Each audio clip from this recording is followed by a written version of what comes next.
Assalamualaikum warahmatullahi wabarakatuh. Kepada yang terhormat Bapak Ibu dosen penguji uji kinerja PPG Kemendag tahap 4 tahun 2026. Perkenalkan, nama saya Ani Paryani, mahasiswa PPG tahap 4 di LPTK Universitas Negeri Jakarta, Mapel Biologi dengan NIM 2003725200087. Pada hari ini, Senin tanggal 26 Januari 2026, saya akan melaksanakan ujian kinerja UKIN Diman 1 Lebak kelas 10 dengan materi keanekaragaman hayati. Demikian dan terima kasih. Wassalamualaikum warahmatullahi wabarakatuh. Assalamualaikum. Waalaikumsalam. Sebelum belajar, Ibu mau cek dulu ya kerapian kalian. Sok semuanya berdiri. Nah, yang laki-laki ada yang belum rapi nggak? Bajunya masukin. Udah ya, nah tergantung. Terus cek dulu juga kebersihan kalian. Coba lihat di kolong meja, kolong kursi, ada sampah, tidak. Saya silakan di kolong bawah. Oke, udah? Udah. Oke, sebelum belajar kita berdoa dulu ya. Sebelum belajar kita membaca doa. Mari mulai.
Video tersebut ya.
ya. Jadi itu faktor penyebab keanekaragaman hayati banyak ditemukan bumi kita. Kemudian kira-kira apa sih yang terjadi kalau salah satunya hilang? Ya? Jadi terjadinya ketidakseimbangan dalam ekosistem sehingga salah satu makhluk hidupnya itu tidak hilang.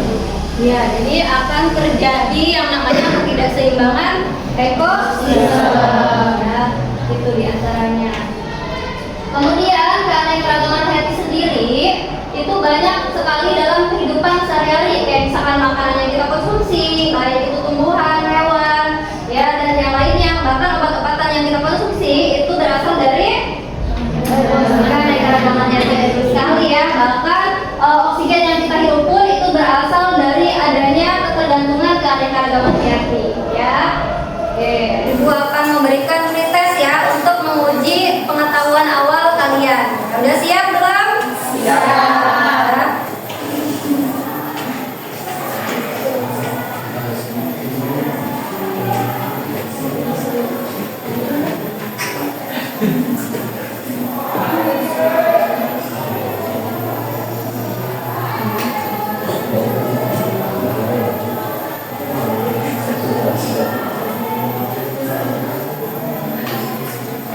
Ya, silakan masukkan pinnya 659021.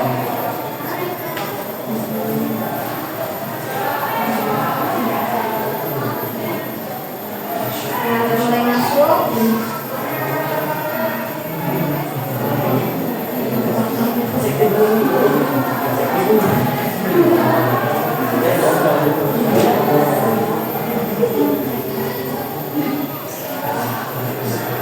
Kan sudah semua?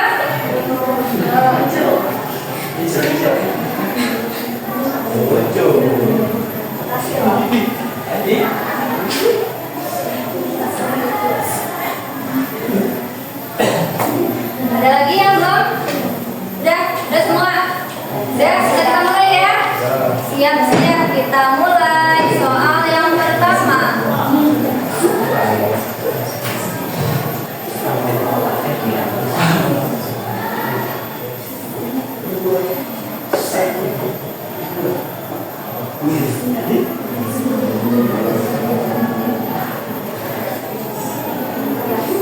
Organisme yang menunjukkan berbagai macam variasi pada komunitas ekosistem dan spesies dapat menimbulkan apa jawabannya? Silakan dipilih.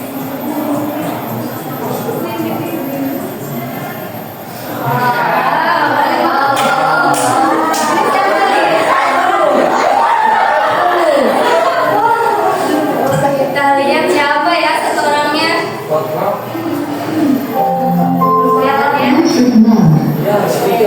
Kita lanjut ya.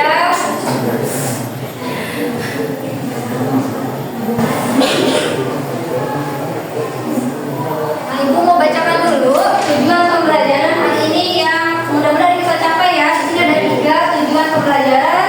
Di antaranya yang pertama, melalui pengamatan gambar dan video, peserta didik dapat mengidentifikasi tingkat keanekaragaman hayati dengan benar. Yang keduanya, melalui diskusi dan eksplorasi data, peserta didik dapat menganalisis peranan keanekaragaman hayati Indonesia sebagai negara mega biodiversitas dengan benar. Yang ketiga, melalui studi kasus, video, dan diskusi, peserta didik dapat membandingkan berbagai upaya pelestarian keanekaragaman hayati dengan benar. Nah, itu diantaranya tujuan pembelajaran yang akan kita capai di hari ini. Ya, kita langsung aja ya masuk ke materi ya.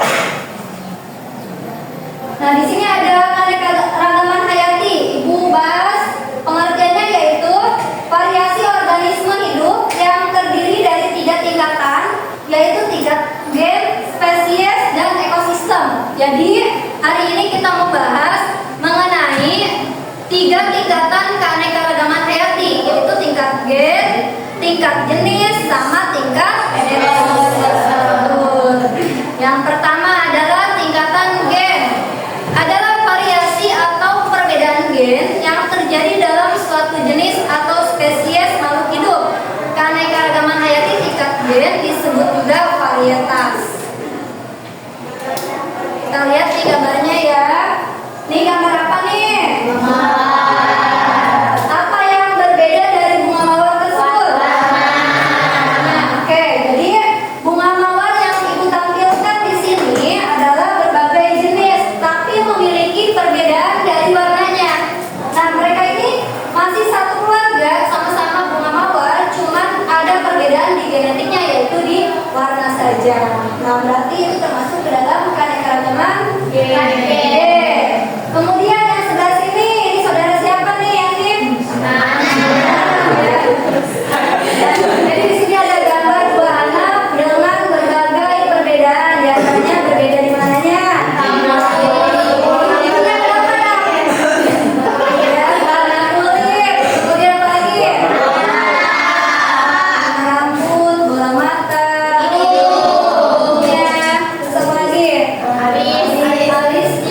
Rambut.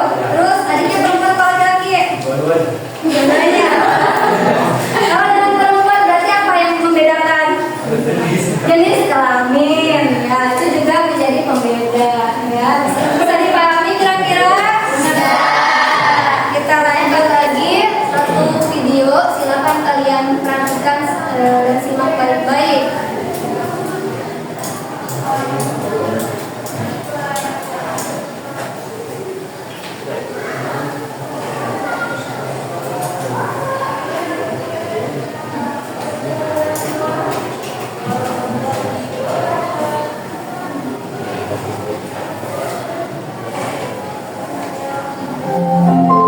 Bluetooth mode.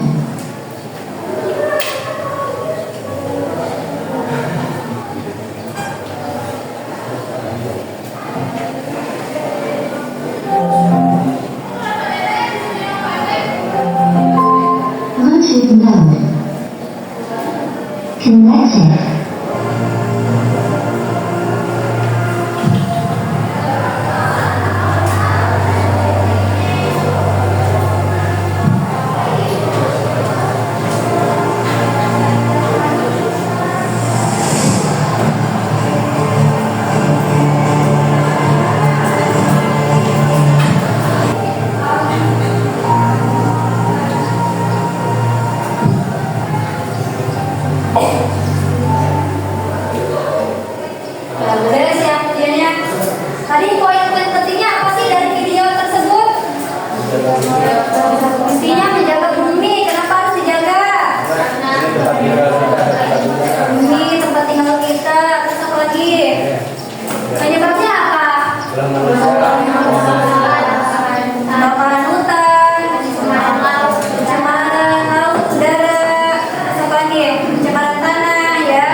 kehidupan masyarakat sekitar itu terdampak pula. Penyebab utamanya banjir adalah minimalisasi aktivitas deforestasi atau penebangan hutan mempermudah payung terlepas dan terbawa air saat hujan besar.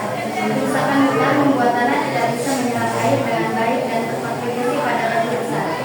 Oke, dari poster ini mengajak kita untuk melakukan 4 hal utama. Yang pertama yaitu menghentikan deforestasi berlebihan. Yang kedua, melindungi hutan sebagai sistem penahanan air alami. Yang ketiga, tanam dan rawat pohon. Dan yang keempat, menjaga lingkungan agar bencana serupa tidak terus terjadi. Oke teman-teman, dari presentasi tersebut kita dapat simpulkan bahwa kita sebagai manusia harus tetap waspada dan tetap selamat akan kebersihan lingkungan kita. Selanjutnya yaitu sesi tanya dan jawab. Adakah yang ingin ditanyakan? Assalamualaikum warahmatullahi wabarakatuh. Waalaikumsalam warahmatullahi wabarakatuh. Saya Siti Wasifah, perwakilan dari kelompok 3 ingin bertanya kepada kelompok pertama. Kenapa pelestarian keberagaman hayati itu harus dilakukan secara berkelanjutan? Terima kasih. Jadi menjawab dari pertanyaan kelompok 3 ya. Jadi pelestarian keanekaragaman hayati itu harus dilakukan secara berkelanjutan agar keseimbangan ekosistemnya bisa tetap terjaga serta bisa dimanfaatkan oleh generasi sekarang maupun generasi yang akan mendatang. Ya. Teman-teman ada yang mau ditambahkan atau sudah mengerti? Cukup? Ada yang ingin ditanyakan? Nah, terima kasih ya yang sudah presentasi, cukup bagus ya presentasinya. Kemudian juga ada Dulara ya, khususnya Dulara, jadi ada yang nanya, ada yang jawab, jadi bagus banget ya. Mudah-mudahan ini materinya bisa tersampaikan dengan baik, baik itu melalui penyampaian materi dari Ibu ataupun dari hasil diskusi kalian ya. Sampai sini ada yang ditanyakan enggak? Enggak ada? Tadi mungkin ada beberapa poin ya yang perlu diingat berkaitan dengan pelestarian keanekaragaman hayati. Apalagi tadi yang terakhir di bagian ekosistem perairan di laut ya. Tadi ada kasus, memang banyak kasus di berita pasti sering muncul gitu ya, para nelayan yang melakukan pengaboman, jadi mencari ikan dengan cara dibom gitu ya. Nah itu tidak dibolehkan dan melanggar undang-undang ya, tidak boleh. Itu nanti merusak ekosistem yang ada di dasar lautan, sehingga bukan hanya merusak terumbu karang, tapi juga membuat ikan-ikan yang gede, yang kecil, sampai yang telur-telurnya juga ikut mati gitu. Kalaupun masih ada yang tersisa, nanti mereka nggak punya tempat tinggal gitu ya. Ketika mereka bertelur kan telurnya harus nempel ya gitu, di terumbu karang. Jadi itu sangat sekali merugikan. Nanti yang rugi petani juga pada akhirnya. Jadi mereka nangkep ikan banyak pada saat itu, tapi tidak bisa menjaga keberlangsungan hidupnya. Ya, jadi manusia juga yang rugi sebenarnya. Jadi kalau misalkan kita mau melakukan sesuatu, itu harus dipikir dulu ya. Jadi boleh memanfaatkan, boleh nggak? Boleh, tapi ada syaratnya. Apa syaratnya? Tidak boleh merusak. Terus apa lagi? Tidak boleh berlebihan. Jadi secukupnya aja ya. Oke. Benar tidak?